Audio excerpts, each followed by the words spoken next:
March international women day. আর 5টা দিনের মতন একটা দিন হলেও এই দিনটা কোথাও গিয়ে একটু আলাদা, কারণ নারীদের জন্য বিশেষভাবে একটা বিশেষ দিন। আমাদের আজকের অনুষ্ঠানে অতিথি হিসেবে আমরা একজন বিশেষ মানুষকে আমাদের মধ্যে পেয়েছি, যিনি একটি সংস্থার প্রতিষ্ঠাতা এবং কর্ণধার, নেত্রী এবং একই সঙ্গে শিল্পোদ্যোগী রয়েছেন সুপ্রিয়া রায়। সুপ্রিয়াদি, স্বাগত জানাই। নমস্কার। কেমন আছো বলো? একদম খুব ভালো। তুমি ভালো আছো? খুব ভালো আছি। একটা কথা বলো যে তোমার গল্পটা প্রত্যেকটি মেয়ের কাছেই বলতে চাইবো যে খুব স্পেশাল, খুব ইন্সপায়ারিং। কারণ যেভাবে তোমার সাকসেস, তোমার স্ট্রাগল এবং আইকন হয়ে ওঠা, একটু যদি পিছিয়ে গিয়ে শুরু করি, সেই শুরুর দিনগুলো কেমন ছিল? শুরুর দিনগুলো ছিল খুব উৎসাহে ভরা আর খুব আনন্দের, এবং কোনো তার মধ্যে ভয় ছিল না। মানে পূর্ণ উদ্যমে কাজ করা, শুরু করা যাকে বলে সেরকম। আচ্ছা, যে গল্পটা তোমার সম্পর্কে আমরা জানি বা অনেকেই জানে আজকে যারা এই মুহূর্তে পর্দার ওপারে রয়েছেন, যে খুব অল্প বয়সে, যখন হয়তো প্রত্যেকটা মেয়েরই পুতুল খেলার বয়স বলবো, যদিও খেলনাটা মানে পুতুল খেলা মেয়েদের সঙ্গে এটা ভীষণ রকমভাবে একটা নির্দিষ্ট করে দেওয়া হলো, তবুও সেই বয়সে তোমার বিয়ে হয়ে যাওয়া, তারপর মা হওয়া, সন্তানকে মানুষ করতে করতে ছেলের সাথে কোথাও গিয়ে নিজেকেও আগামী দিনের জন্য প্রস্তুত করা, নিজের পড়াশুনো এবং তারপর একটা সংস্থাকে তৈরি করা, কতটা চ্যালেঞ্জিং ছিল? বিষয়টা এরকমই ছিল যে জীবনে আমরা যেটা শিখেছি বাবা মায়ের কাছে, যে তোমাকে তোমার জায়গাটা তৈরি করতে হবে, মানে তোমাকে কাজ করতে হবে, তোমাকে সবাইকে দেখাশোনা করতে হবে। এই যে ব্যাপারটা, তার পেছনে হচ্ছে উদ্যমের প্রয়োজন। মানে necessity is the mother of invention. প্রয়োজন, আমার সংসারের প্রয়োজন, আমার ছেলের, আমার স্বামীর, আমার বাবা মা শ্বশুর শাশুড়ি সকলেরই প্রয়োজন। তো সেই প্রয়োজন কীরকম বিভিন্নভাবে, যে সেবা শুধু অর্থকরী নয়, সব কিছু মিলিয়েই যে একটা নিজেকে সমর্পিত করার ইচ্ছে, যে আমার সংসারে কি প্রয়োজন। আমার একটা যদি একটা গাছ লাগাতে হয় তো সেটাও আমার প্রয়োজন, বিকজ অফ অক্সিজেন। এই রকম প্রত্যেকটি জিনিসেরই আমাদের প্রয়োজন আছে পৃথিবীতে। প্রথম আমরা শুরু করি ফ্যামিলি দিয়ে, আমাদের পরিবারকে দিয়ে। আমরা আগে পরিবারকে সাজিয়ে তুলি মেয়েরা সবাই, তার সঙ্গে সঙ্গে আশেপাশে যারা আছেন তাদের কথাও আমরা ভাবি। তো এটাই একটা মানুষের ধর্ম, এবং ছোট থেকে এমনভাবে আমরা এগুলো শিখেছি যে বসে থেকো না, কাজ করো, কিছু করো, পড়াশোনা করো। এবং আমার শ্বশুরবাড়িতেও আমাকে শেখানো হয়েছে যে তুমি কিছু করো, নিজের জন্য সময় রাখা, নিজের জন্য ভাবা। এখানে আমার মা শিখিয়েছেন সকলের জন্য করো। আচ্ছা, তো সেখানে আজকের দিনের আমি বলবো, আজ থেকে আমি হয়তো অনেক আগে শুরু করেছি প্রফেশনটা, কিন্তু তখন অর্থকরী ব্যাপারটা মেয়েদের অতটা তাগিদ দিত না বা প্রয়োজন হতো না। পুরুষরাই উপার্জন করবেন এবং মেয়েরা ঘর সংসার সামলাবেন, এইটা ছিল ধর্ম। কিন্তু একটা সময় গিয়ে এই রকম অনুভূতি হলো যে না, আমাকেও অর্থের জোগাড় করতেই হবে। ট্র্যাডিশন ব্রেক বলা যায় সেখানে ট্র্যাডিশন ব্রেক। কিন্তু আমার সংসারে আমি যখন দেখছি যে আমাকেও কিছু উপার্জন করার প্রয়োজন, আমারও আমার সংসারের কথা ভাবা দরকার, শুধুমাত্র রান্না খাওয়া নয়, আমাকে পয়সা উপার্জন করতে হবে। তো এইখানে একটা চেঞ্জেস হলো জেনারেশনে। একদমই। কিন্তু মানে আজকের দিনে দাঁড়িয়ে বলা যায় যে সেই সময়ে হয়তো কয়েক ধাপ এগিয়ে ভেবেছিলেন সুপ্রিয়াদি, তার জন্যই আজকের দিনটা আজকে আমরা প্রত্যেকে দেখতে পাচ্ছি। একটা বিষয় জানতে চাইবো যে স্কুল লেভেলে সেখানে ন্যাশনাল স্কলারশিপ, তারপরে কলকাতা বিশ্ববিদ্যালয় থেকে স্নাতক, এবং সেখান থেকে আবার হোটেল ম্যানেজমেন্ট ডিপ্লোমাতে চলে যাওয়া। সাধারণত আমরা দেখি যে এত ভালো যার একাডেমিক ক্যারিয়ার থাকে, টিচিং প্রফেশন হোক বা এই ধরনের প্রফেশনকে বেছে নেয়। কোথাও গিয়ে কি একটা শখ ছিল সেই জায়গা থেকে এই হোটেল ম্যানেজমেন্ট, এই পড়াশোনাটাকে চালিয়ে দিয়ে যাওয়া? এই হোটেল ম্যানেজমেন্ট বা এই রান্নার ব্যাপারটা ছিল সেকেন্ডারি। আমি কিন্তু খুব একাডেমিক দিকেই আমার ঝোঁক ছিল, আর আমি ভেবেওছিলাম যে আমি পুরো কমপ্লিট করে আমি প্রফেসর হব বা এরকম টিচিং প্রফেশনে যাব। কিন্তু ওইটা একটু আমার বাড়ি একটু প্রাচীনপন্থী, তো তারা ঠিক ওটা ওরা বলেছিলেন যে না, তুমি বাইরে না গিয়ে তুমি বাড়ির মধ্যে থেকে কিছু করো যেটা পারো। তো দ্যাট ওয়াজ দ্য বিগিনিং। এবং সেকেন্ড চয়েস হচ্ছে, তো আমি ভাবলাম যে আমি কিছু শিখি, অ্যাটলিস্ট আমার ছোটো বয়সে বিয়ে হয়েছে, আমি কোনো লেখাপড়া ছাড়া আর কিছু করিনি, তো হাতের কাজ শিখলাম, বা আমি ক্যাটারিং কলেজে কোর্স করলাম, এবং আমি 5 স্টার শেফেদের এনে বাড়িতে শিখলাম। ওইখানে একটা আমার ইনোভেশনের খুব একটা শখ ছিল, নতুন কিছু করা, সেটা কুকিং লাইনে। ফার্স্ট হচ্ছে আমার একাডেমিক কেরিয়ার, যখন ওটা আমি নিয়ে দেখলাম যে আমাকে বাড়ির মধ্যে করতে হবে, তা আমি এই ধরনের জিনিসে চর্চা করলাম, যেটা প্রফেশনাল লাইনে কথা তখন আমি কিন্তু ভাবিনি। আমি আমার ভালো লাগার জন্যে শেখা শুরু করি। তো ওইটা কোর্সটা করার পরে আমার মনে হলো যে আমি এটাকে কমার্শিয়ালি ইউজ করি না কেন, মানে জাস্ট টু জাজ মাইসেলফ, আমি কিছু আর্ন করতে পারি কি না, যেটা শিখেছি। তো আমি একটা কুকিং ক্লাস করলাম, অ্যান্ড ওটা খুবই সাকসেসফুল হয়েছিল। বিভিন্ন ধরনের কন্টিনেন্টাল কুকারি, বেকারি, আইসক্রিম সবই শেখাতাম। এবং আমি একটা ফিনিশিং স্কুল করলাম, আর্টস অ্যান্ড ক্রাফটস বলে। সেখানে আমি অনেক টিচার্সদের ডেপুট করেছিলাম, তারা বিভিন্ন সাবজেক্ট শেখাতেন, এবং ওই ফ্যান্সি সফট টয়েস থেকে টেলারিং, ল্যাঙ্গুয়েজ ক্লাসেস, মানে বহু রকম কোর্স করাতাম, যেটা ফুল প্রফেশনাল লুক একটা নিয়েছিল। সেই স্কুলটা খুবই পপুলার হয়েছিল। কোথাও গিয়ে ওমেন আপলিফটমেন্ট এই জিনিসটা তো ভীষণভাবে তাহলে প্রথম থেকেই ছিল, কারণ তোমার ভালো লাগা সেইটা তুমি পারসিউ করছো, কিন্তু পাশাপাশি অনেককে সুযোগটা করে দিচ্ছ। তোমার সংস্থার পথ চলা সেই খুব ভুল যদি না করি 1990, এবং সেখান থেকে আজ মানে ডালপালা ছড়িয়ে অনেকটা দূর বিস্তার করে নিয়েছে। সেটা একটু বলো, মানে একটা গ্যারেজে তুমি প্রথম তার আউটলেট খুলেছিলে, এবং সেই সময় মানে যে কোনো ব্যবসার ক্ষেত্রে মার্কেটিং পলিসিটাও তো একটা ভীষণ গুরুত্বপূর্ণ। এবং আমরা দেখে এসছি, বা এখনো তো দেখছি, যে খুব ক্যাচি নাম দেওয়া, যেটা মানুষের কাছে মানে নামটা শুনেই হয়তো ভীষণ একটা আগ্রহের জায়গা তৈরি হলো, এবং তারপর তো পরবর্তী বিষয়, মানে এই চিন্তা ভাবনাগুলোও কি তুমি নিজেই করতে? হ্যাঁ, এগুলো নিজের থেকেই করা। আসলে এই বিষয়টা আমার খুব ভালো লাগতো, যেমন পড়াশোনাটাও খুবই ভালো লাগতো, তার সঙ্গে সঙ্গে নতুন কিছু করা, সাজানো, একটা জিনিসকে নিয়ে ভেবে সেটাকে, যেমন আমরা একটা ফ্লাওয়ার ভাসের মধ্যে ফুল সাজাই, সেরকমভাবেই আমার লাগে জিনিসটাকে, বিষয়টাকে সুন্দরভাবে সাজিয়ে তোলা, সেটা শুরু করা। সেখানে মার্কেটিং এবং তার সব কিছু, একটা বিজনেস স্টার্ট করতে গেলে তার যা যা কিছু দরকার হয়, স্টার্টিং ফ্রম মার্কেটিং, অ্যান্ড তার আগে পারচেজ, প্রোডাকশান, সেট আপ করা, সিস্টেমগুলো তৈরি করা, এগুলো আমি নিজে আইডিয়া করেছি। কারণ আমরা এই জিনিসটা কোনো কারোর থেকে টেকনোলজি কিন্তু আমরা পারচেজ করিনি, আমরা নিজেরাই এটা করেছি, দিনে দিনে বছরে বছরে গ্রো করেছি। এইভাবেই আমাদের অভিজ্ঞতা লব্ধ দিয়ে আমরা তৈরি করেছি, এবং এইটা করতে আমাদের অনেকটা দীর্ঘ সময় আমরা চলেছি। এখনও আমরা শিখছি, এখন আমরা ডেভেলপ করছি নিজেদের, আরও সিস্টেমেটিক আসছি, আরও প্রফেশনালি আমরা তৈরি করছি।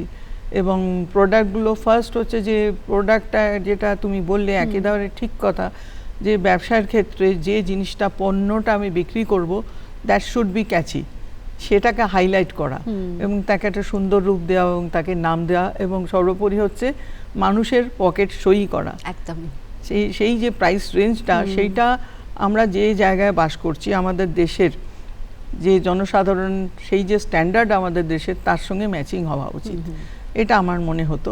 তো সেটাও আমরা ফলো করেছি, যাতে একটা রিজনেবল জিনিস জায়গায় দিতে পারি, কিন্তু আপ মার্কেট প্রোডাক্টটা যেন ভালো হয়, কোয়ালিটি ভালো হয়, সিস্টেম কোনোভাবে কোয়ালিটি কম্প্রোমাইজ করা হবে না। একদম।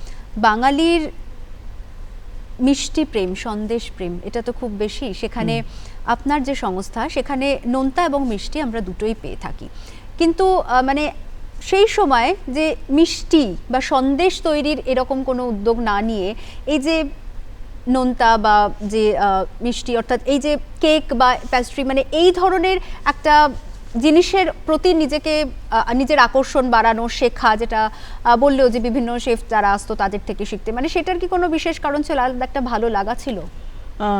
হয়তো আমি মনে মনে একটু পশ্চিমপন্থী, আচ্ছা, একটু হয়তো তখনকার যুগের তুলনায় মডার্ন বলা যেতে পারে। কারণ আমি ছোটবেলা সন্দেশ বা এগুলো পছন্দ করতাম না, আমি যতটা কেক পছন্দ করতাম।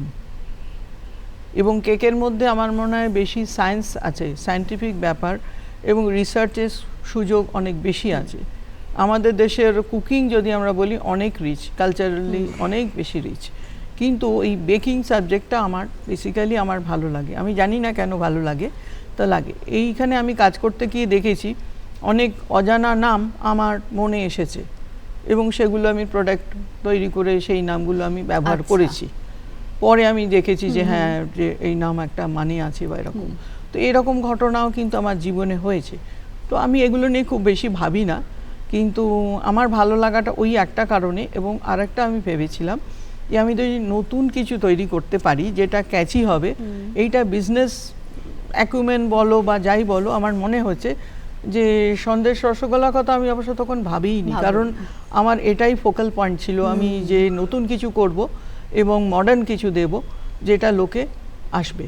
এই যে মডার্নের কথা বারবার উঠে আসছে, কিন্তু তুমি যে পরিবারে গিয়েছিলে, যে পরিবারের সদস্য হয়েছো, রাজ পরিবার, মানে প্রাচীনপন্থী এবং ডেফিনেটলি মডার্ন বিষয়টাকে আধুনিকের সংজ্ঞা বা আধুনিকতার সংজ্ঞাটাও কিন্তু ভ্যারি করে।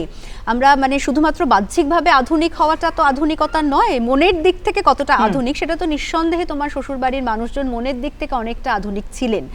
তো তাদের কাছ থেকে যখন তুমি এই বিষয়গুলো শেয়ার করতে, তখন ঠিক কি ধরনের তাদের সাপোর্ট পেতে বা কি ধরনের চিন্তা ভাবনা তারা তোমাকে জানাতো? আমার যত কিছু যাই কিছু আমি করেছি, ছোট কাজ যাই হোক যেটাই করেছি, আমি কিন্তু আমার পরিবারের থেকে পুরো সাপোর্ট পেয়েছি এবং তারা খুব উৎসাহ দেখিয়েছেন। আমি যেগুলো তৈরি করেছি সেগুলো তারা খুবই আনন্দের সঙ্গে গ্রহণ করেছেন। সেই ব্যাপারটা আমার পুরো সাপোর্ট আমি পেয়েছি। দিদি, এই এতগুলো কথা তুমি শেয়ার করলে এবং যেটা বলছিলাম যে এই যে এন্টারপ্রেনারশিপ মানে এখন তো বহু, কিন্তু তখন তো ছিল না। যারা করছে অনেকেই ভাবে যে খুব সহজ উপায় হয়তো সেটা পাওয়া সম্ভব, মানে তাদের জন্য কি বলতে চাইবে? আসলে আমার অনেকে হয়তো অনেক বড় ব্যবসা সেট আপ করেন, অনেক প্ল্যানিং করে করেন। আমার জীবনটা যেরকম, আমার জীবনে কিন্তু সেই প্ল্যানিং বা সেট আপ কোনো সুযোগ ছিল না। তো আমি যখন বিয়ে হয় তখন আমি খুব গল্পের বই পড়তে ভালোবাসতাম। তো আমার বাবা শ্বশুর মশাই বলেছিলেন যে তুমি এটা দেখছো না, এটা দেখো, স্নেহ করেই বলেছিলেন। তো তখন আমি একটা ওত নিলাম যে আমি আর বই পড়লাম না। আচ্ছা, তখন আমি 13, তো আমি কিন্তু গল্পের বই পড়লাম না, কিন্তু পড়ার বই পড়ে আমি যা করার একাডেমিক সেটা করলাম।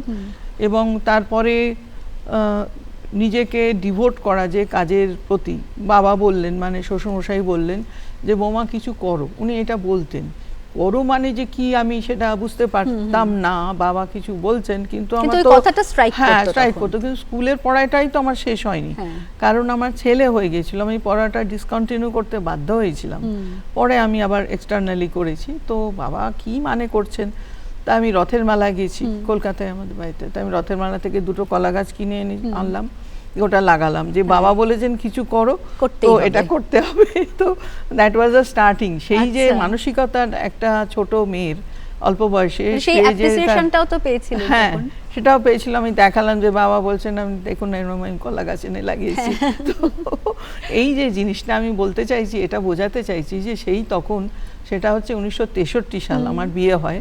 তো তখন আমার মনের মধ্যে কি আছে, আমার মনের মধ্যে আমাকে যদি কিছু বলা হয় সেটা সঠিক অর্থও আমি হয়তো বুঝতে পারছি না যে কে কি চাইছে বা কে কি বলতে চাইছে, কিন্তু আমার একটা আপ্রাণ চেষ্টা আছে, করতে হবে, সেইটা ফলো করার একটা ইচ্ছে বা চেষ্টা আছে। একদমই তাই। এবং সব শেষে কি বলতে চাইবে আজকে দর্শকদের উদ্দেশ্যে? আমার তো মনে হয় এই ধরনের কাজ বা যে কোনো ধরনেরই কাজ আমরা যারা করি, আমাদের যেটা ভালো লাগে সেইটা নিয়ে এগোনো ভালো। প্রথম কথা, আমার ক্ষেত্রে যেটা হয়েছিল, আমার কাছে 2টো অপশন ছিল, একটা একাডেমিক কেরিয়ার আর হয়তো এরকম ধরনের বিজনেসটা পরে আমি ভেবেছি, মানে আমাকে খুঁজে বার করতে হয়েছে। That was a second option. তো ওইটার মধ্যেও আমার ভালো লাগা ছিল বলে আমি দ্বিতীয় পথটা বেছে নিতে পেরেছিলাম। এইটা আমাদের নিজেদের ভাবতে হবে যে আমি কোন রাস্তায় যাব, এবং যেটা আমি ভালোভাবে বিচার বিবেচনা করে, যেটা আমার ভেতর থেকে মন আমাকে সায় দেবে, যেটা আমার মন বলবে, সেই রাস্তায় যাওয়াটা আমার ভালো। এভরিডে ইজ উইমেন ডে, কিন্তু বছরের একটা বিশেষ দিন নারীর জন্য বিশেষভাবে রাখা, এটা তোমাকে কতটা ভাবায়? এবং তোমার জীবনের শ্রেষ্ঠ নারী যদি জানতে চাওয়া হয় কি বলবে? আমার মনে হয় এখানে আমি নারী এইটাকে এস্টাবলিশ করার জন্যে আমাকে প্রমাণ করতে হবে, প্রমাণ দিতে হবে। মানে আমি হব ওয়ান্টেড, আমাকে সেই জায়গাটা নিজেকে অ্যাকোয়ার করে নিতে হবে। আমার সম্মান, নিজের সম্মান, নিজের মনুষ্যত্বের সম্মান, আমি নিজেকে তার যোগ্য করে তুলতে চাই। আমি জোর করে কিছু চাই না, সেটা যেন আপনা থেকেই আসে। অনেক ধন্যবাদ সুপ্রিয়া দি এতটা সময় দেওয়ার জন্য।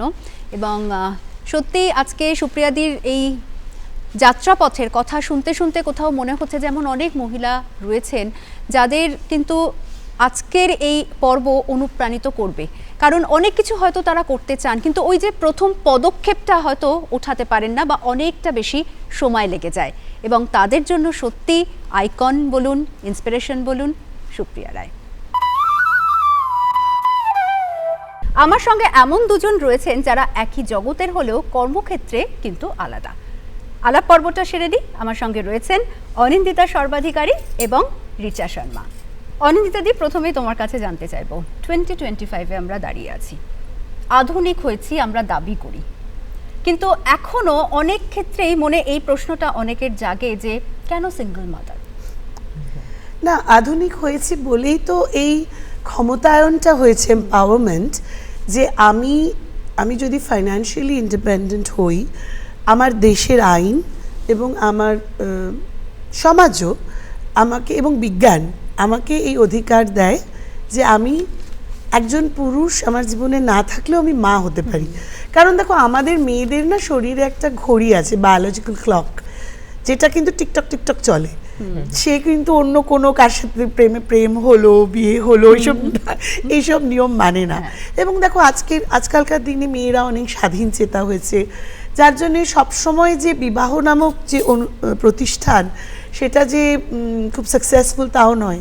Institution itself is breaking down. বিদেশে তো হয়েইছে, আমাদের দেশেও মানে প্রচুর ডিভোর্স, সেপারেশন ইত্যাদি হচ্ছে।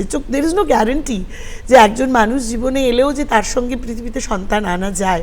ফলে আমার ওই বায়োলজিক্যাল ক্লকটা যখন টিকটক টিকটক করে এগোচ্ছিল, আগে এটা আমার প্ল্যান বি ছিল, বিকজ আমি সবসময় মা হতে চেয়েছি। কারুর স্ত্রী হওয়াটা আমার কোনো একটা গন্তব্য ছিল না। যদি ভালোবাসা আসে, প্রেম আসে, I don't mind being with a man, but ওটা মিন টু সে এই জীবনে আমার এটা ছিল যে আমার তো একটাই জীবন, আমি পুনর্জন্মে বিশ্বাস করি না। সো আমার এই জীবনে আমার একটা অদ্ভুত শক্তি আমাদের আছে, whether I choose to use it or not is a different thing, that we are empowered with, আমি একটা প্রাণ সৃষ্টি করতে পারি। হ্যাঁ, আমার গর্ভে আমি একটা প্রাণ, একটা সন্তান ধারণ করে তাকে পৃথিবীতে আনতে পারি। এটা একটা অদ্ভুত ম্যাজিক। তো আমি চেয়েছিলাম যে এই জন্মে আমি এর থেকে বঞ্চিত হতে চাই না।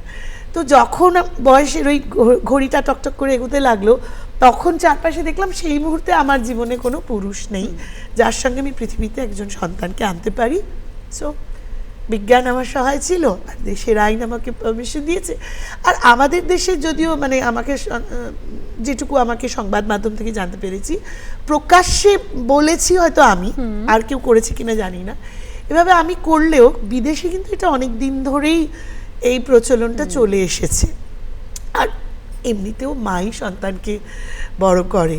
তো দ্যাট ওয়ে ইট ওয়াজ। আর আমার পরিবারও আমার সঙ্গে ভীষণ ভালো, আমার বাবা মা, they were big support system. তো ব্যাস, তার ফলে আমার অগ্নিস্নাত। একদমই তাই।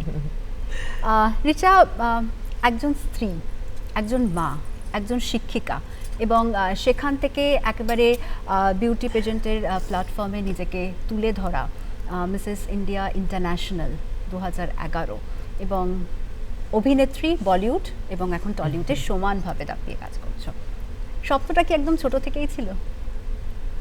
সত্যি বলবো, ডেফিনেটলি খুব ছোট ছিলাম আমি, আর আমার এই স্বপ্ন ছিল দ্যাট আমি একটু বিউটি কুইন বনতে চাই। আর সুস্মিতা সেন আমার কি বলবো, she always inspired me, and নিজেকে ম্যানিফেস্ট করেছি সবসময়। আর সেটাই সবাইকে বলি, স্বপ্ন সবাই দেখে, লেকিন সেটাকে পূর্ণ করতে জন্যে নিজেকে একটু অ্যাক্ট করতে হবে, এক্সারসাইজ করতে হবে। আর সেটা আমি শুধু আজকে মহিলাকে বলছি না, সবাইকে বলছি, আজকে ইউথকেও বলছি, that if you manifest you will definitely reach. very want. এটাই মানে আলোচনাতে পরে যাব, তবে এই যে কথাটা বললে যে ম্যানিফেস্ট করতে হবে, মানে অনেকে ভাবে কি গ্ল্যামার ওয়ার্ল্ড মানে ভীষণ সহজে এটাকে পাওয়া যায়, কিন্তু এটার পেছনে যে একটা স্ট্রাগল থাকে, একটা চ্যালেঞ্জ থাকে, মানে সেটা নিয়ে কি বলতে চাই? সো অর্পিতা, খুবই ভালো প্রশ্ন করেছো। সেটাও আমি আজকে 3 দিন আগে আমার মেয়ের সঙ্গে কথা বলছিলাম, দ্যাট কোথাও any like part of work you go or even in corporate, you know, like if you want, nobody's can make you feel inferior without your own consent. And Anindita, definitely that she also inspires me, and big hats off to her and what she has done, so I learned so much from her as well. অরিন্দিতা দি, এই যে প্রতিবন্ধকতা, obstruction সব কিছুতে থাকবে, কিন্তু সেটাকে তো একদম। কাটিয়ে এগিয়ে যেতে হবে। আসলে তো আমার জীবনটা আমারই। এক্স্যাক্টলি তোমার জার্নির মধ্যে মানে এই সিদ্ধান্তটা যখন তুমি নিয়েছো, কতটা প্রতিবন্ধকতা তোমাকে ফেস করতে হয়েছে, নাকি আদৌ হয়েছে? আসলে কি জানো, ও যেটা বললো, ইফ ইউ ওয়ান্ট ইট, তখন পথে আসবে তো বাধা। somehow you will get it. No, you will have to get Have it. to get it. কেউ তোমায় দেবে না, জীবন থালায় সাজিয়ে আসে না। তো সেরকম আমি সন্তান চেয়েছি, আমি আইভিএফ করেছি, আমার প্রথমবার মিসক্যারেজ হয়েছে, আমি একা গাড়ি চালিয়ে গিয়ে অ্যাডমিট হয়েছি, মানে খুব যন্ত্রণা। আর সব থেকে কি জানো তো, যখন একা মা হচ্ছি বায়োলজিক্যালি, তখন ওই ইঞ্জেকশন দিচ্ছে। জিতটা তো সবাই জানে, এখন 10 বছরের অগ্নিস্নাতকে সবাই দেখতে পায়। ওই যে প্রতিবার হার, প্রথম 4 বার আমি যে চেষ্টা করেছি আইইউআই করে, প্রত্যেক মাসে পরীক্ষা হতো, ব্লাড টেস্ট হতো, আর দেখতাম negative, I am not pregnant. তারপর যখন বাড়ি যেতাম মনে হতো পুরো লাইফটা না স্লো মোশনে চলে গেছে। আবার পরের মাসে আবার মনটাকে তৈরি করা, এটা সব ক্ষেত্রে I think for you also, যে ওই হারবো না, কারণ আমার জীবনের গল্পটা আমি লিখবো। I am the author of my life, nobody else. ও যেটা বললো যে কেউ যেন বলতে না দেয় ওর মেয়েকে, যেটা ওর মেয়ে কি সুন্দর মেয়ে তৈরি করেছে, she is my inspiration for that, for motherhood. যে আমার পরবর্তী প্রজন্মকেও এটা বলে যেতে চাই যে 2025-এ দাঁড়িয়ে স্পেশালি মেয়েদের, যে সব কিছু তোমার হাতে। ভেবো না যে তোমার এ কি বলবে, ও কি বলবে, Exactly. প্রতিবন্ধকতা এই আসবে তো আসবে, কারণ সমাজ কিন্তু আবার এটাও আমার জীবন দিয়ে দেখেছি। তুমি প্রতিবন্ধকতার কথা বলছো, আমি মানসিকভাবে অনেক যুদ্ধের জন্য প্রস্তুত ছিলাম। আমি আমার মা, দুর্গাপুজোর সময় আমার মনে আছে, আমি তখন প্রায় 5-6 মাস প্রেগনেন্ট, ভিজিবলি প্রেগনেন্ট। আমরা ভাবছি কি বলবে না বলবে, তখন সংবাদপত্র খবরটা বেরিয়েছে, যেভাবে পাড়ার মাসি কাকিমা এসে জড়িয়ে ধরলো, আদর করছে, আমার বাড়ি চকলেট পাঠিয়ে দিচ্ছে, তুই এইটা খাবি ওইটা খাবি। I was humbled. তখন বুঝলাম যে আমার একটা দিদি, ফেসবুকের দিদি, সেই দিদি আমাকে বলতো ডাবের জল খাবি। তো আমি বললাম ডাবের জল, এখন আমি নিজের বাজার নিজে করি। তো তিনি ড্রাইভার দিয়ে প্রতি 5 দিন অন্তর আমাকে ডাব পাঠিয়ে দিতেন, আচ্ছা। যাতে আমার বাচ্চা ওই ডাবের জল খেয়ে আরো ভালো হয়। তো আমি বুঝলাম যে সমাজ, প্রতিবন্ধকতা এটসেট্রা, সমাজ কিন্তু একটা ওই তোমার পাথর নয়, সে প্রতিদিন বদলাচ্ছে, একদমই প্রতিদিন এগোচ্ছে। পরীক্ষার মুখোমুখি ফেলি না আমরা, ওই যে পরীক্ষার মুখোমুখি ফেলে আমি অন্তঃসত্ত্বা হলাম, আর ওই আমার আশেপাশের মানুষগুলোকে দেখলাম যে ওরাও মানসিকভাবে কত এগিয়ে গেছে, Exactly. আমিও জানতে পারিনি। অনিন্দিতা দি, তুমি বলছিলে যে প্রথম ধাক্কাটা খেতে হলো যখন স্কুলে ভর্তি করতে গেলে, মানে ঠিক কিরকম ফেস করতে হয়েছিল তোমাকে? আসলে খুব ইন্টারেস্টিং, মানে এই ধাক্কাটা না আমি এক্সপেক্ট করিনি। আচ্ছা।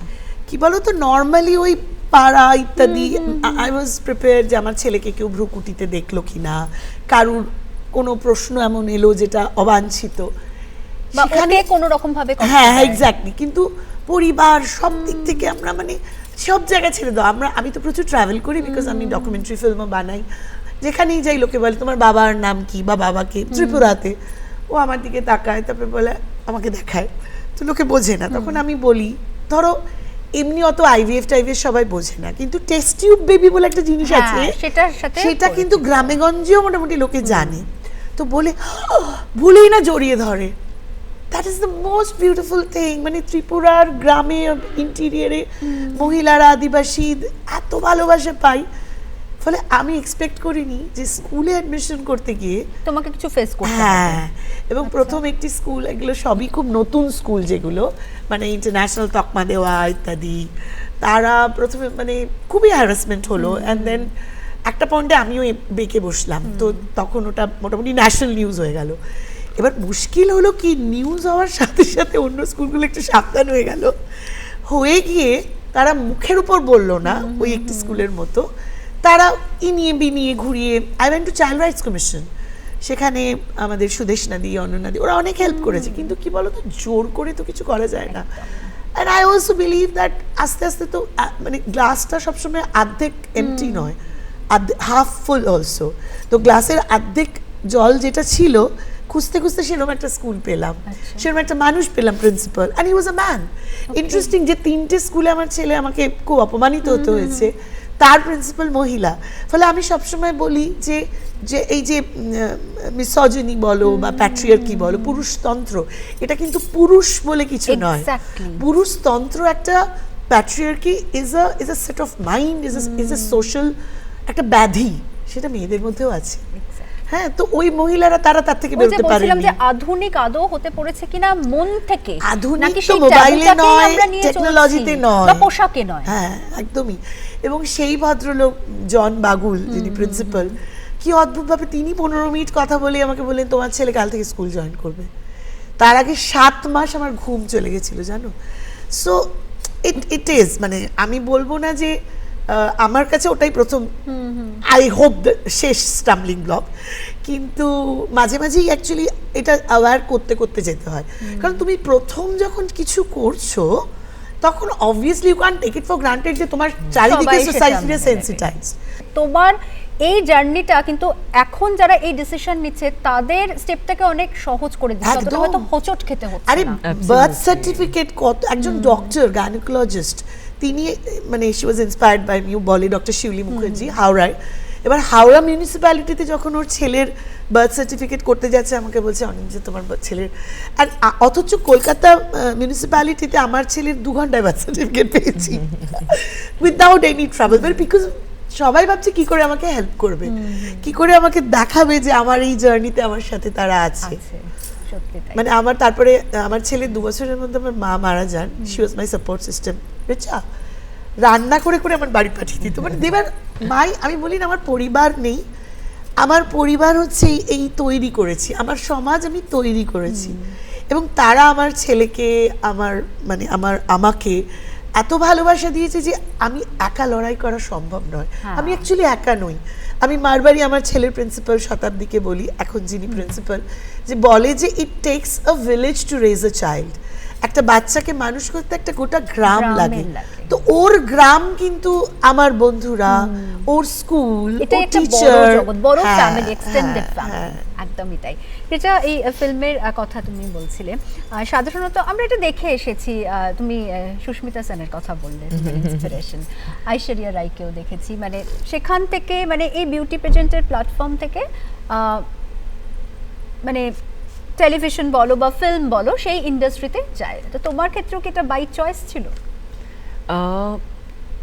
ডেফিনেটলি সেটা আমার জিল ছিল, আমি ডেফিনেটলি আজকে অ্যাক্টিং জগতে এই কথাটা বলতে চাই, সেটা আমি আগে ভুলে গেছিলাম। গোবিন্দাজির জন্য প্লিজ আপনাকে এই ক্লিপটা পাঠিয়ে দেবো, please you have to see this, because this I will not forget. Anindita knows that after winning the pageant like 2011, so I was happy with the commercials and walking the ramp. I walked for Lakme Fashion Week and everything. So I met him in 2014. So like I was in Mumbai, and only thing which he said that, you know, Richa, your screen presence is very, very good. You should get into acting now. So my first film was with him, Agya Hero. So I would definitely, like, you know, most of the people know about it. So তারপরে that yes, Calcutta সবাই ভাবতো that আমি নন Bengali, আমি কীরকম বাংলা ছবিতে কাজ করব। তো শিবু প্রসাদ ও আমাকে বলেছে কি চলো ঠিক है मेरी फिल्म से शुरू करते हैं। সো মুখার্জিদার বউ আমার প্রথম ছবি, বাংলা ছবি ছিল, আর তারপরে আমি হিন্দি আবার তেরা ইন্তজার করেছি। And so acting you can say that it happened by chance, but now it is my passion. And এই যে কাজের মধ্যে দিয়ে লড়াই, এখানেই আসবো, তোমার ডকুমেন্টারি সবসময় মানে রিয়েল বেস স্টোরি নিয়ে আমরা কাজ করতে দেখেছি, এবং সেই জায়গায় মানে সেটা ডাউরি সিস্টেম হোক, সেটা মানে একটা অ্যাবিউজ হোক, কোনো রকমভাবে মেন্টালি ফিজিক্যালি অ্যাবিউজ বারবার প্রতি মুহূর্তে হচ্ছে, অনেক খবর আমাদের কাছে এসেও পৌঁছয় না, মানে এইগুলো নিয়ে যখন কাজ করো কতটা নাড়া দেয় তোমাকে? নাড়া দেয় বলেই তো ওই গল্পগুলো না বলে থাকতে পারি না। মানে আমি আজ অবধি যত ট্রাফিকিং বলো, ডোমেস্টিক ভায়োলেন্স, আগেও বাংলায় টেলিভিশনে যা কাজ করেছি, সবই কোনো না কোনো ট্রু স্টোরি বা ইনসিডেন্ট ইন্সপায়ার্ড। মানে আমি দীর্ঘদিন রেড লাইট এরিয়ায় তাদের বাচ্চাদের নিয়ে, আমার ছবিতে যত বাচ্চা অভিনয় করতো তারা সব হারকাটা গলি বা কালীঘাট, কিছু শোনা গেছে বাট মোস্টলি হারকাটা গলি কালীঘাটে, বিকজ ওদের অবস্থা আরও খারাপ ফাইন্যান্সিয়ালি। সেই বাচ্চাগুলো জবালা বলে একটি সংগঠন, এবং তারা গান গাইতো আমার ছবিতে, কখনো পাবলিকলি বলিনি কারণ আইডিয়াটা ছিল ওদের মেইন স্ট্রিমে আনা।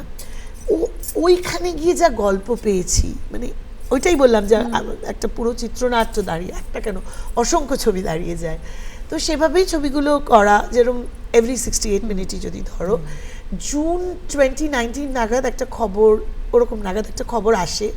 এবার এই খবরগুলো এত আসে, আমরাও বোধহয় কিরকম মানে, হ্যাঁ এই দেখো অভয়া, তো মানুষ নামলো রাস্তায়, তারপর জীবন যেরম চলছে হয়ে যায়। হয়তো আমার হয় না তো, কারণ যখন ওই ফিল্মের অফারটা আসে একটা উমেন ওরিয়েন্টেড সাবজেক্ট নিয়ে, যে প্রডিউসার তিনি অ্যাপ্রোচ করেন, তো আমার ওই ঘটনাটা মনে পড়ে যে বাবা মর্গে বসে মেয়ের লাশ, একটা ঘরে মেয়ের লাশ, বাবা বলছে আমি ওকে এত লেখাপড়া না করিয়ে টাকাটা রেখে দিলে পারতাম, ওর পণে তাহলে আজও বেঁচে থাকতো। এবং মেয়েটি দিল্লি আইআইটি পোস্ট গ্রাজুয়েট। এটা কিন্তু কোনো মধ্যবিত্ত অর্ধশিক্ষিত ওয়ার্কিং ক্লাস এরকমও নয়, আপার রিচ একদম মানে ক্লাস, এবং হাইলি এডুকেটেড। মেয়েটি সারা পৃথিবী ঘুরে বেড়াতো নিজের পেপার প্লেস করতে। আমি তখন ভাবলাম যে এই গল্পটা বলা দরকার। এই গল্পটা মানে এই গল্পগুলো না আমাকে মানে মানে ঘুমোতে দেয় না, ডিস্টার্ব করে। আমি গাড়ি চলতে চলতে সবসময় মাথার মধ্যে করে till I right it down. কিন্তু ওই বীজটা কোথাও এই সমাজে চারপাশে ঘটে চলেছে, সেখান থেকেই খোঁচায়। Babe, why don't you just leave him? पर पापा का क्या होगा? फिर लोग उन पे उंगली उठाएंगे शीतल। Even if I don't bother about the society, he has to live in it. And mom, रो के हालत खराब हो जाती है उनकी. And these people keep demanding. And he's getting retired next year. What about his father? He's worse. बोलते हैं अगर घर संभालने के लिए 2-4 थप्पड़ खा भी लिए तो क्या फर्क पड़ता है, हर घर में ऐसा होता है। একটা সময় পর্যন্ত, একটা সময় কেন এখনো, মানে আমরা বলি যে মানে শিক্ষা, তার তো কোনো বিকল্প হয় না, এডুকেশন ইজ এভরিথিং। এবং সেই জায়গায় একটা মহিলার মানে ফিনান্সিয়ালি ইন্ডিপেন্ডেন্ট হওয়া ভেরি মাচ ইম্পর্টেন্ট। কিন্তু তা সত্ত্বেও দেখা যাচ্ছে যে আমরা ভাবতাম যে যাদের মধ্যে হয়তো এটা নেই তারা কোনো না কোনোভাবে এই ধরনের ঘটনার শিকার হচ্ছে, কিন্তু তা তো নয়। যেটা তোমার এইবার এই যে ছবিটা, মানে সেটা তার একটা জ্বলন্ত উদাহরণ। মানে কিভাবে এটা ওভারকাম করা সম্ভব, বা আদৌ কি পসিবল যদি মানসিকতা না পরিবর্তন? এটা শুধু মেয়েটির পক্ষে সম্ভব না। মানে এটা আগে আমি ভাবতুম যে একটু আইডিয়ালিস্টিক ছিলাম, তো ভাবতুম যে কেন বেরিয়ে আসে না। কিন্তু প্রশ্নটা খুঁজতে খুঁজতে যখন অনেক অনেক গল্প শুনলাম, অনেক মানুষের সাথে দেখলাম যে আমাদের পাশে কাউকে থাকতে হবে। সেই পাশের জিনিসটা তার বাবা মা হতে পারে, মানে the whole family has to educate themselves. অনিন্দিতাদি, একটা প্রশ্ন মনে হয় খুবই রেলিভেন্ট এই সময়ের জন্য, একটা বিশেষ দিন নারী দিবস হিসাবে, এটা তুমি কিভাবে দেখো? দেখো, আমার মনে হয় কি এটা ঠিক 365 দিনই লড়াই, একই লড়াই সব কিছু, কিন্তু একটা দিন গোটা পৃথিবীকে মনে করিয়ে দেওয়া। কারণ নারী দিবসের সূচনাটা তো শ্রমের অধিকার, তার ন্যায্য লড়াইয়ের থেকে। তো যে মহিলা ঘরে শ্রম দেয় তাকে সবাই ডিসকাউন্ট করে, তাকে গণ্যই করে না। কিন্তু সে মানে ওই যে যাকে এখন খুব সফিস্টিকেটেড হইতে বলে হোম মেকার, আগে বলতো হাউসওয়াইফ, যাই হোয়াট এভার দ্য টার্ম, সে কিন্তু নীরবে পরিশ্রম করে চলেছে। তারপর বাড়ি এসে লোক বলছে তুমি সারাদিন কি করো।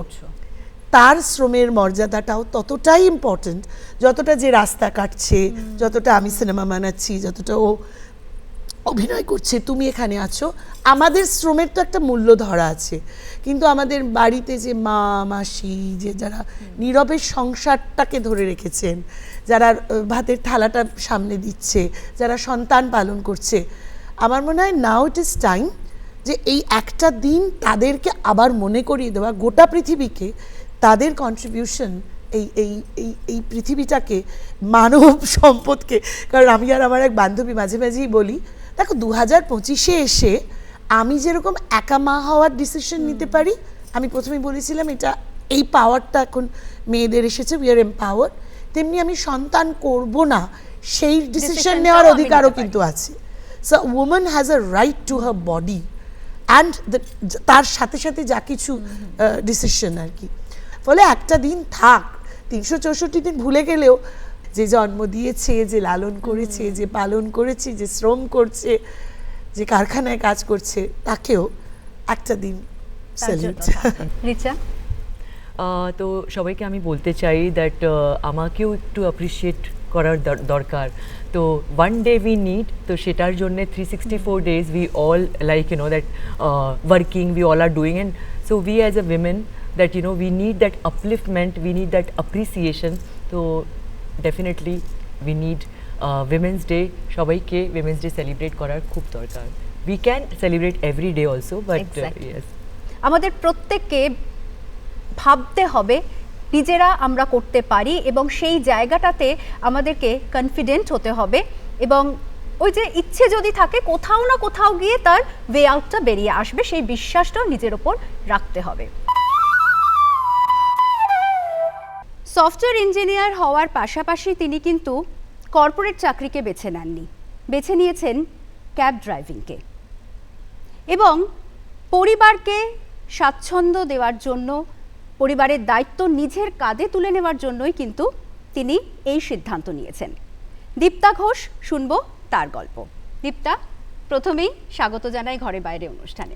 একটা বিষয় বলো, মানে সফটওয়্যার ইঞ্জিনিয়ার, সেখান থেকে খুব স্বাভাবিকভাবেই স্বাচ্ছন্দ্যের সাথে যে কোনো কর্পোরেট চাকরি তুমি করতে পারতে, কিন্তু একেবারে অন্যরকম একটা পেশা ক্যাব ড্রাইভিং, কেন এই ট্রান্সফরমেশন? প্রথমে কলেজ পাস আউটের পরে আমি চাকরি করতাম, মোটামুটি 6 বছর 3 মাস মতন আমি কর্পোরেট লাইফেই ছিলাম। তো তারপর আমার লাইফে একটা খুব খারাপ ইনসিডেন্ট আসে, সেটা হচ্ছে আমার বাবা সাডেনলি চলে যান, ওনার স্ট্রোক হয় বিশ্বকর্মা পুজোর দিন। তো তারপর তখন আমি চাকরি করতাম, কিন্তু তখন পুরো ফ্যামিলির দায়িত্বটা বাবা ছাড়া, যেটা একটা মেন দায়িত্ব হিসাবে নিজেকে প্রতিষ্ঠিত করা, এবং সেখানে মা ছিল আমার, তখন বোন, এখন বোন ম্যারিড, বাট তখন মা বোন আমার 3 জনে মিলে যে সংসার চালানোর পুরো দায়িত্বটা সেটা আমার কাঁধে চলে আসে। তো তখন আমি যে জবটা করতাম সেখান থেকে যে স্যালারিটা পেতাম সেটা থেকে মনে হচ্ছিল না আরেকটু বেটার কিছু করতে হবে, বেটার না বেস্ট কিছু করতে হবে, কারণ পুরোটা নিজের কাঁধে তুলে নেওয়ার জন্য তো একটু বেশি আর্ন তো করতেই হবে। তো তখন আমি যে সমস্ত জবের জন্য ট্রাই করি সেগুলো সবই আউট অফ কলকাতা আসে। তখন আমি ডিসাইড করি যে না, আমাকে অন্য কিছু করতে হবে, মানে জব যদি এখানে পাই বেটার অপশান দেন ওকে, আদারওয়াইজ সাইডে কিছু করতে হবে বা কিছু। তো 2021 থেকে আমি একটু একটু করে ড্রাইভিং শিখি। 2021-এর এন্ডে আমি তখন যে চাকরিটা করছিলাম সেটা ছেড়ে দিই। 2022 স্টার্টিংয়ে মার্চ মাসের থেকে আমি ডিসাইড করি যে আমি ক্যাব চালাবো। আর এইটার পিছনে আমার মা আমাকে সাহস দেয় যে না, তুই ড্রাইভিং যেহেতু ভালোবাসিস, আমার ড্রাইভ করতে সত্যি কথা বলতে খুব ভালো লাগে, তো তুই এটাকে তোর প্রফেশন হিসেবে চুজ করতে পারিস। বিভিন্ন ধরনের প্যাসেঞ্জার তো আমরা দেখে থাকি মেল ফিমেলের মধ্যে, এবং বিভিন্ন ধরনের ব্যবহারও হয়, মানে সেক্ষেত্রে কি কোনো রকম সমস্যা কখনো ফেস করতে হয়েছে? হ্যাঁ হয়েছে। আমার মনে আছে 2 জন প্যাসেঞ্জার আমাকে বলেছিলেন, তারা ছেলে, যে আমার না খুব তাড়া আছে, তো আপনি আমার পাশের সিটটাতে বসুন, আমি আপনার সিটটাতে বসে ড্রাইভিং করে আপনাকে আমার লোকেশনে নিয়ে চলে যাই। তো আমি বলেছিলাম যে প্রথম কথা আমাদের সবারই উচিত একটু টাইম হাতে নিয়ে বেরোনো যে কোনো কাজের জন্য, কারণ এখানে সব রকম পরিস্থিতি হতে পারে, হয়তো আমরা ক্যাবটা বুক করেছি সেটা আসতে টাইম লাগছে, যে কোনো কিছু, এনিথিং, ট্রাফিক। তো এটা কেমন কথা হলো যে মানে আমি ওনাকে পিক আপ করতে গেলাম, অথচ উনি যখন ডেস্টিনেশনে যাওয়ার কথা হলো দেন উনি বলছেন যে উনি ড্রাইভ করে নিয়ে যাবেন। তো এটা আমার খুব খারাপ লেগেছিল, এটা একটা এক্সপিরিয়েন্স আছে। তারপর এছাড়া খুব খুব খারাপ এক্সপিরিয়েন্স নেই, সবই ভালোই, 95% ভালোই, 5%টা যেটা সমস্ত প্রফেশনেই থাকে। হ্যাঁ, যেটা সমস্ত প্রফেশন, ওটাতে কোনো অসুবিধা নেই। দীপ্তা, সারা বছরই নারীদের দিন, কিন্তু বছরের একটা বিশেষ দিন নারীদের জন্য রাখা হয়েছে বিশেষভাবে। সেখানে প্রথমেই বলো তোমার জীবনের স্পেশাল নারীকে। আমার মা। কারণ মা কেন, মা আমাকে ছোট থেকে, অ্যাকচুয়ালি আমার বাবার যেহেতু আউট অফ কলকাতা জব ছিল, সব ছোট থেকে আমরা সেটা দেখে এসেছি। বাবাকে খুব একটা কাছেও পাইনি, কারণ তিনি কর্মসূত্রে বাইরেই থাকতেন। তো আমাদের ছোট থেকেই আমার আর আমার বোনকে মাই সব কিছু করেছেন, মানে স্কুল নিয়ে যাওয়া, কলেজ, ইনফ্যাক্ট আমার ক্যাম্পাসিং, সব কিছু, হস্টেলে অ্যাডমিশন করানো, সব কিছু। তো আমার, এবং এখন আমি যেই প্রফেশনটাতে ক্যাব ড্রাইভারে, তো সেখানে আসার জন্য আমার মা আমাকে অনেক সাপোর্ট করেছে, এবং সেটাতে যে আছি বা থাকবো সেটার জন্য আমার মায়ের সাপোর্ট খুব দরকার। মা ছাড়া আমি কিছু ভাবতেই পারি না। তো আমার জীবনের শ্রেষ্ঠ নারী আমার মাই। আচ্ছা, আরেকটা যেটা তুমিও বললে যে কখনো কখনো মানে ড্রাইভিং সিটে কেন মহিলা, মানে এই যে একটু বৈষম্যর চোখে তাকানো, নারী এবং পুরুষদের সমান শুধুমাত্র একটা বিশেষ দিন দিয়েই তাকে সেই সম্মানটা দেওয়া যায় না, সম্মানটা প্রতিদিন প্রতি মুহূর্তে প্রয়োজন। এইটা কতটা ভাবায় তোমাকে? এইটা ভাবায়, এটা তো ভাবায় না অবশ্যই, যে মানুষ দেখলে এখনো শকড হয়ে যায় যে আরে মেয়ে। অ্যাকচুয়ালি হয়তো তারা এটা থিঙ্কিং করে যে মেয়েরা অনেক কিছু জানে না, বা হয়তো গাড়ি স্লো চালাবে, যেটা আমি অনেক সময় দেখেছি বা ফিল করেছি।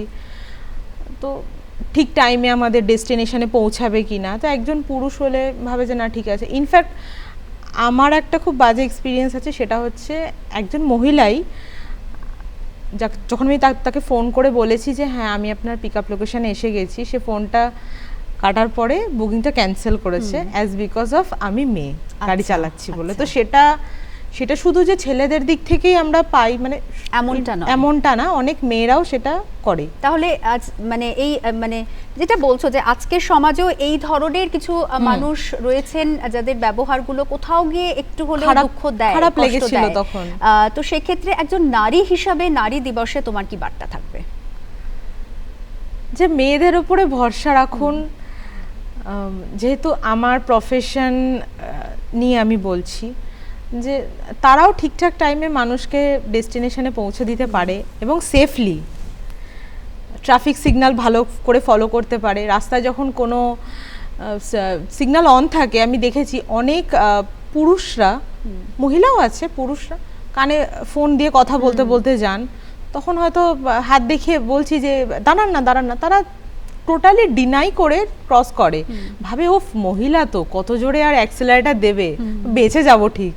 বাট সেটা না, মানে নিজের সেফটিটা তো নিজের কাছে না, এরকম টেকেন ফর গ্র্যান্টেড নেওয়াটা খুব খারাপ। কারণ ছেলে মেয়ে যেই চালাক, অ্যাক্সেলারেটরের উপরে কিন্তু সেখানে কোনো মেল ফিমেল বলে কারো কন্ট্রোল থাকবে না। সেই যদি কন্ট্রোল করে তো কন্ট্রোল, আদারওয়াইজ যদি কন্ট্রোল না করে দেন তো খুব সেগুলো মানে বোঝা উচিত, সেগুলো যাতে সবাই বুঝতে পারে, এইটুকুই। আমরা নারী তাই তো পারি। আর এই অঙ্গীকার নিয়েই শেষ করব আজকের এই অনুষ্ঠান। সবাই ভালো থাকবেন, নমস্কার।